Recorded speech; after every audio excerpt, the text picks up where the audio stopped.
Hello and welcome to The Gaggle, where we challenge and, if necessary, destroy media narratives. I'm George Szamuely. With me today, of course, is co-founder of The Gaggle, Peter Lavelle, a host also of RT's talk show, Crossdoor. Well, we are now in day 2 of the trial of former President Donald Trump. And what we have had so far is overwrought but legally negligible arguments made by the Democrats, who are acting as prosecutors.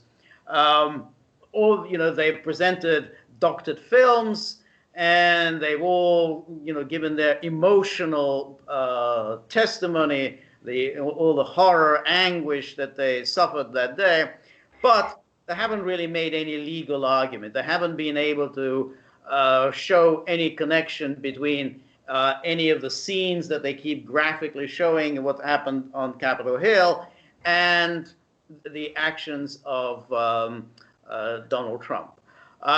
It kind of reminded me of those war crimes trials at the International Criminal Tribunal for the former Yugoslavia, where they again emotionally overwrought testimony by individuals. They suffered this, they suffered that, and then they have, some political leader on trial. So somebody must be guilty. It must be this person. There's no evidence linking this political leader with these crimes, but when people just watch this testimony, somebody has to blame. But it's legally a very dumb argument.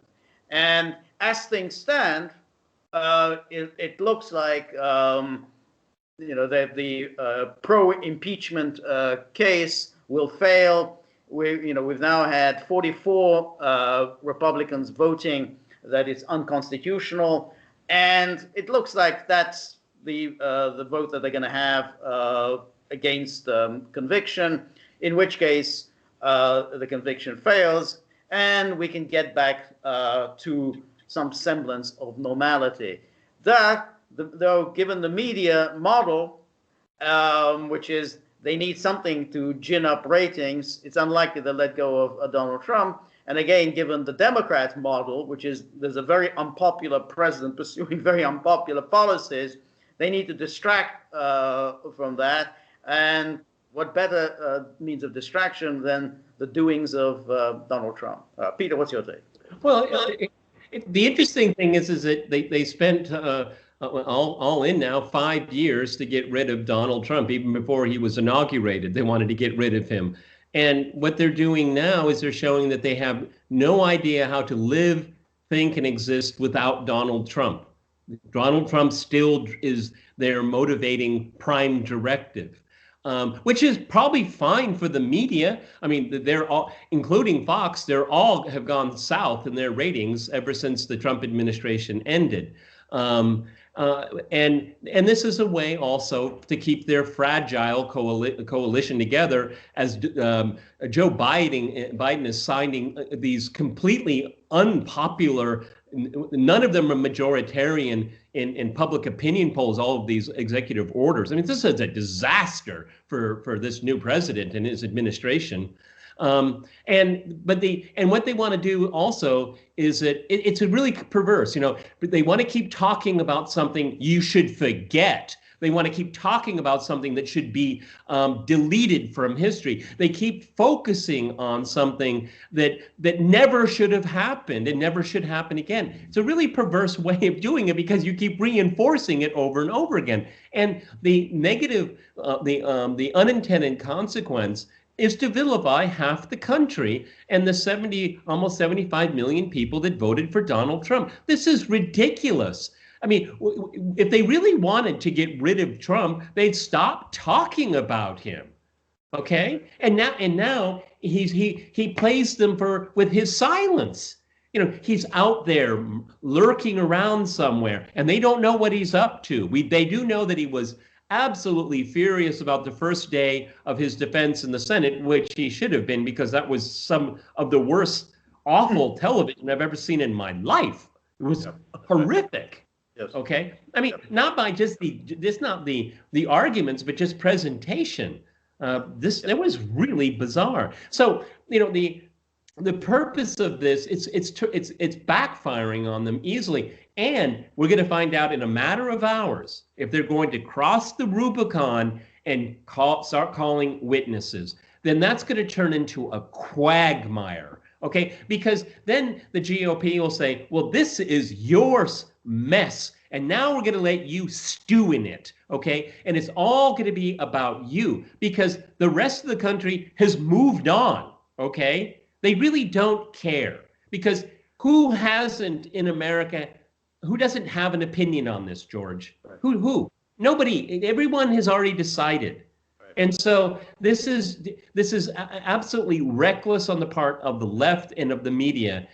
Keep focusing on what we don't want you to think about. Think about that proposition. Right. No, that's right. I tend to think that they won't call any witnesses because you really are opening a whole can of worms if you call witnesses, because the moment the Democrats call witnesses, then of course Trump will have the right to call his own witnesses.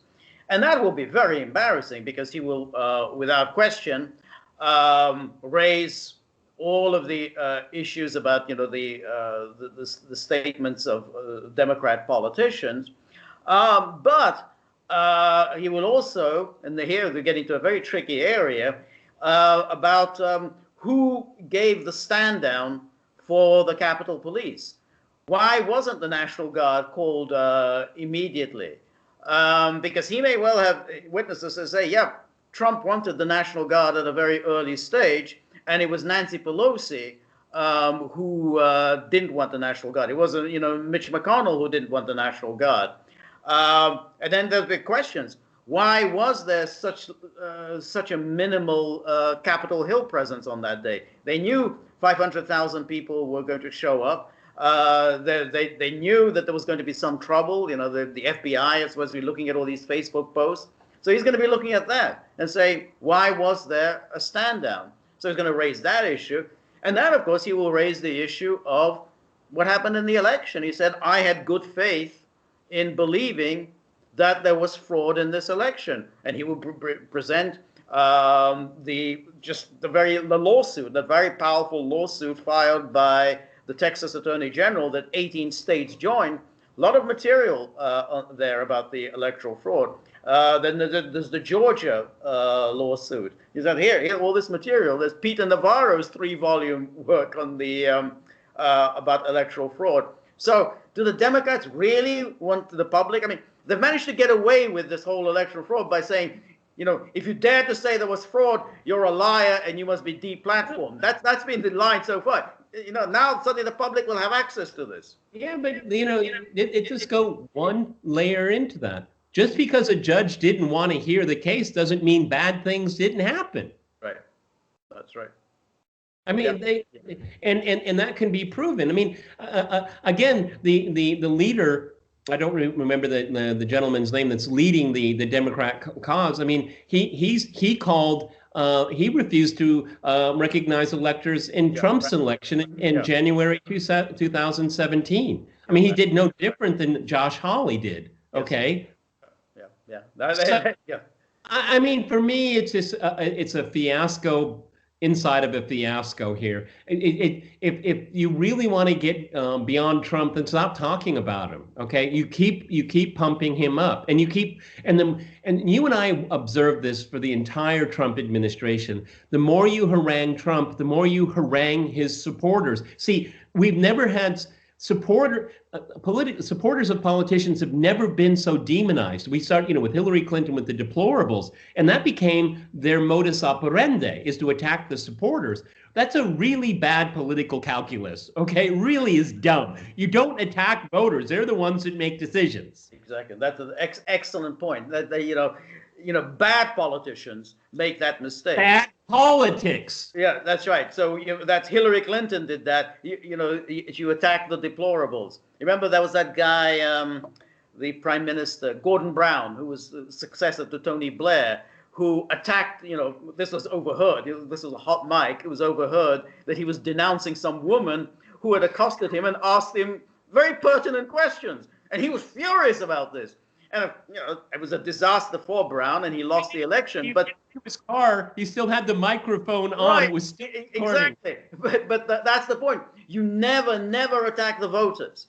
You can attack your rivals, call them the worst names in the world. You never attack the voters because they're basically your bread and butter, and that's what bad politics does. So Trump is now, he looks like a martyr, particularly now that he's silent. He says he's being unjustly persecuted. He wasn't doing anything that other politicians haven't done, and he's not in office anymore, and they're still going after him. So, his rating among Republicans is now stronger than ever.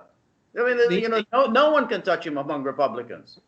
As far as I'm concerned, he cannot be impeached because he's no longer in office. So it just, all these arguments are just hot air and white noise for me that cable will talk about for hours on end. I'm not watching it. I don't care. I think the process is illegitimate. Okay. And to prove my point, the Chief Justice of the Supreme Court is not even sitting in the chamber. That's how seriously he takes it. However, it's not Donald Trump that's being impeached because he can't be impeached because he's no longer in office.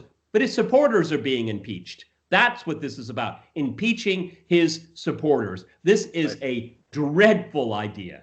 Well, that's exactly right. That's what's involved here. This is an attempt to discredit Trump and Trumpians and the Trumpian movement, discredit any populist movement so that anyone at all who's going to go down this path of populism, challenging, the power of Wall Street, challenging the power of the giant corporations, challenging Silicon Valley monopolists, anyone at all, this is what they're going to be subjected to. We're going to keep impeaching you, so you'll never be able to get anything done.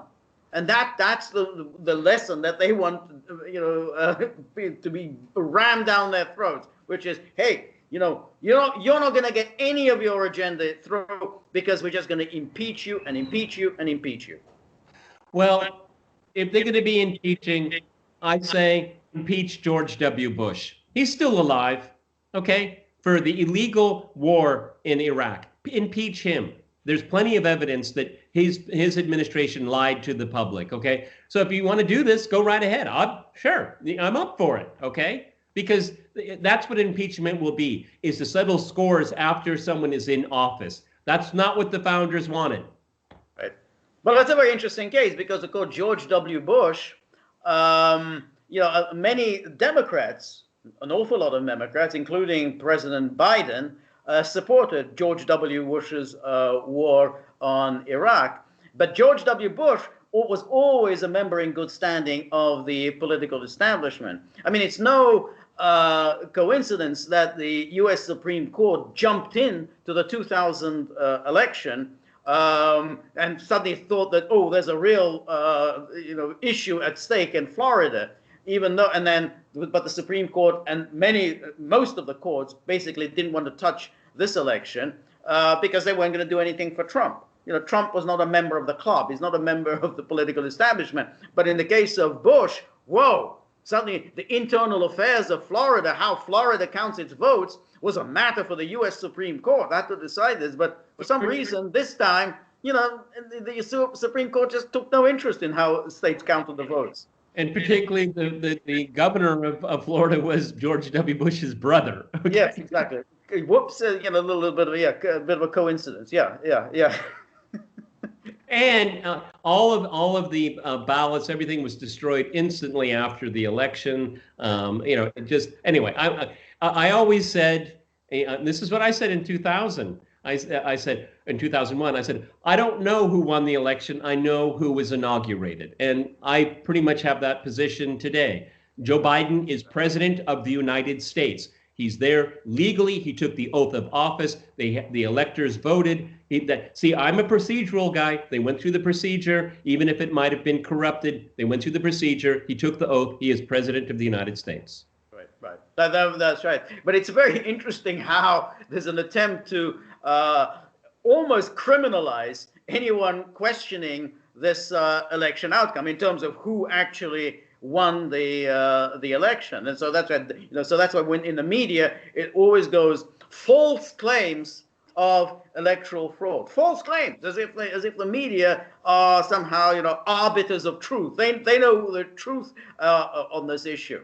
Well, we may be disappointed because some of these lawsuits are still wending their way through the courts. They haven't all been thrown out. So we may, in a few months down, have a better idea of what happened in this election. Won't make any difference as to who's president, but the story that this is false and anybody who says it is a dirty, stinking liar, that you may have to shift from that. Well, I think everyone will know the term latches. Okay, we'll go to, well, it's latches. Okay, Right. we ran out of time. Okay, and that will be an excuse too. So what? Latches apply. That's what the courts say. Okay. Yeah. No, but see, the thing is that Joe Biden is president of the United States. But if you want to keep stoking the anxiety that tens of millions of people have about this past election, your impeachment process keeps stoking it. Okay? Right. No, that's exactly right. The moment you keep saying, "Don't you dare talk about this. Don't you dare raise any questions," that's only going to raise questions in people's minds. Why am I being shut up?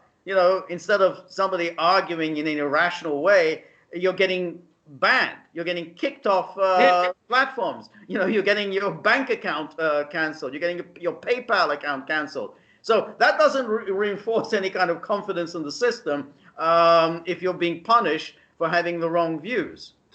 That's how authoritarians work all the time. You're not even allowed to ask a question. Okay, that's how it works. Okay, and the left and the media and big tech are all digging. They're just digging deeper and deeper and deeper, and they're the ones that are creating the divisions.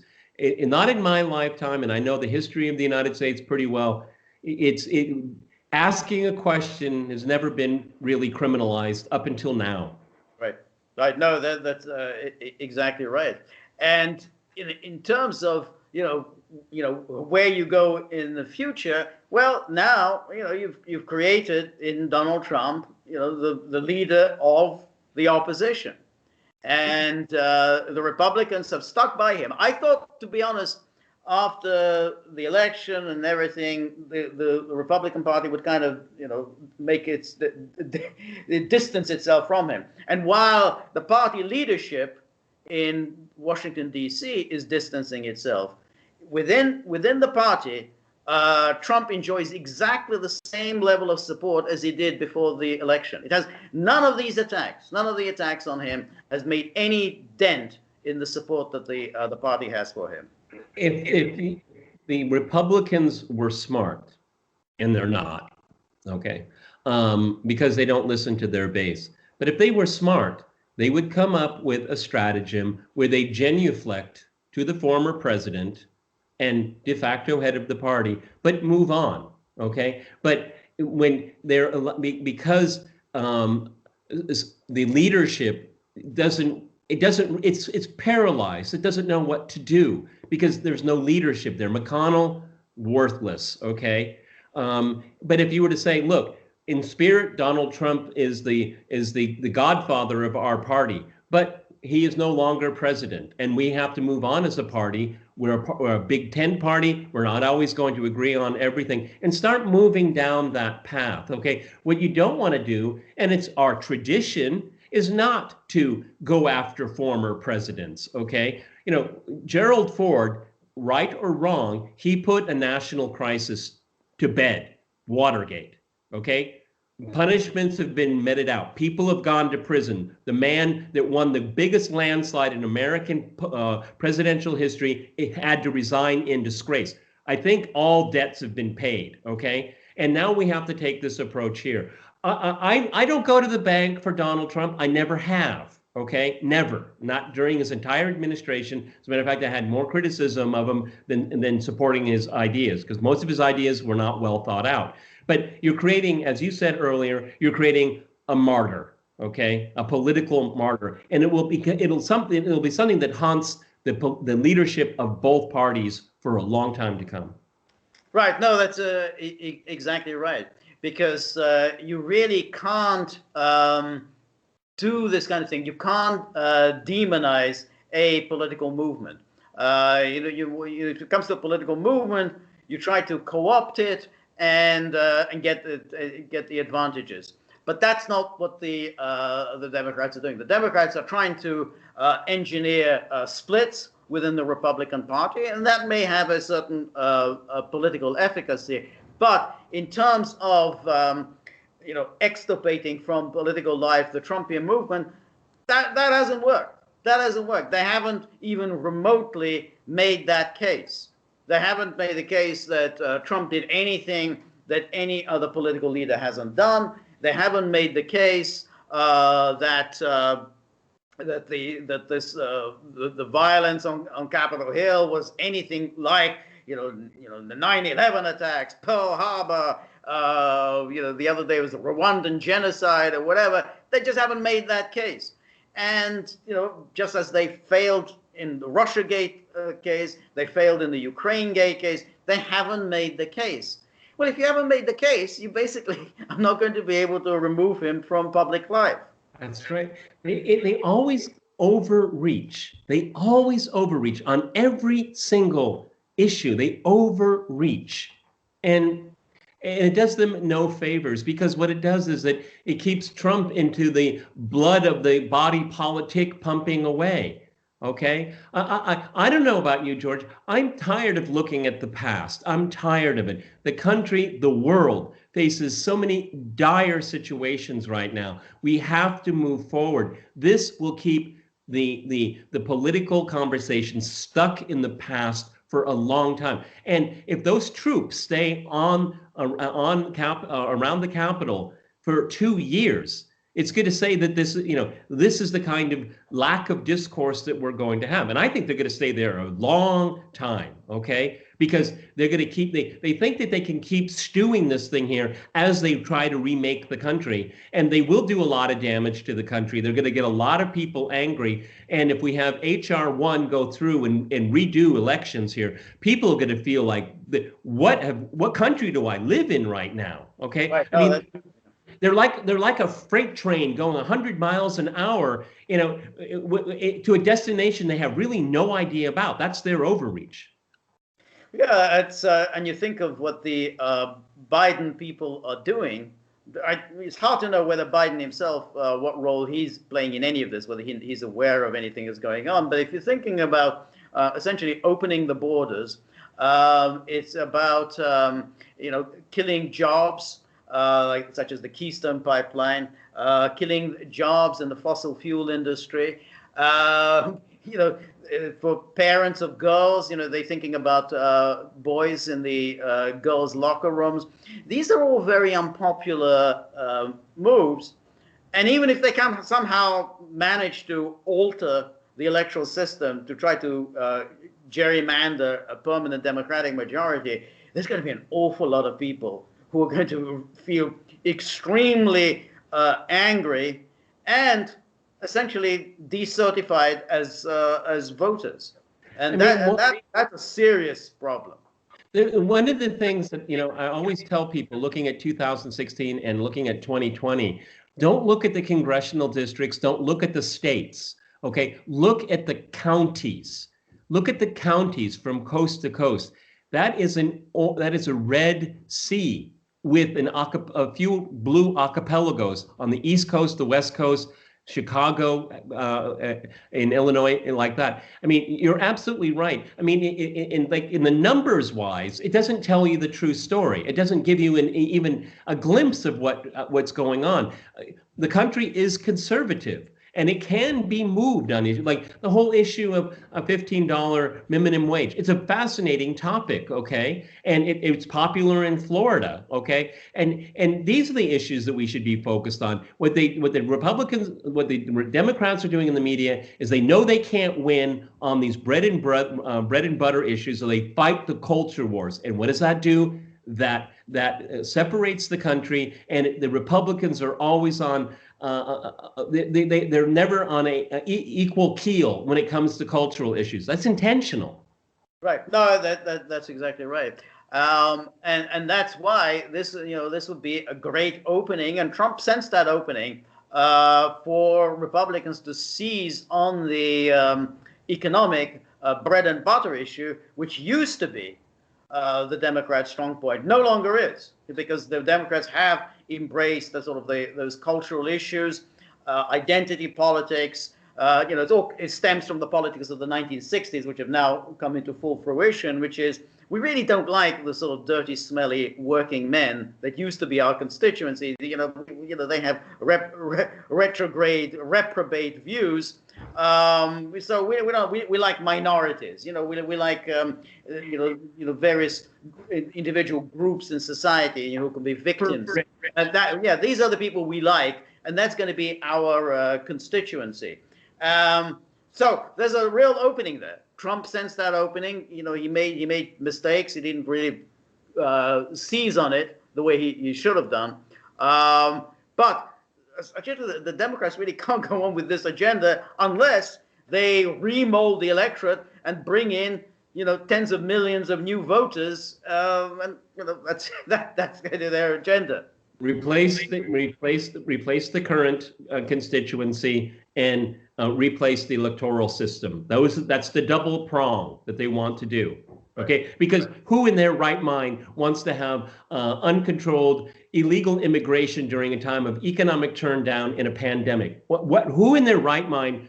Because it's people in their wrong mind that support this, because this is an opportunity to grab power forever. That's exactly right. That's a very good point. Yeah, there is no logical economic case to be made for immigration at a time of economic downturn. None. That makes absolutely no sense. And also there's the public health issue of having open borders. So therefore, this is obviously a ploy to remake the electorate. As the saying has it, we'll dissolve the people and elect another. We're going to have a new electorate, because the old electorate is never going to give us the desired majority. So that's what the Democrats are doing. I mean, it's an interesting ploy.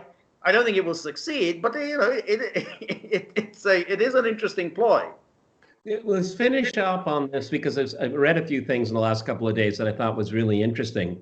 Is that one of the things that the left and the media have going for it, even though is Joe Biden, because Joe Biden for most people he's not offensive, and and his peers are Hillary Clinton and Donald Trump, and people have very strong opinions about them. And this is what they're doing. I have no idea if Joe Biden has any understanding of what he's signing from day in to day out. I have no idea if he really knows this at all. And looking at his softball interviews, they're all softball. These are all boilerplate, banal questions.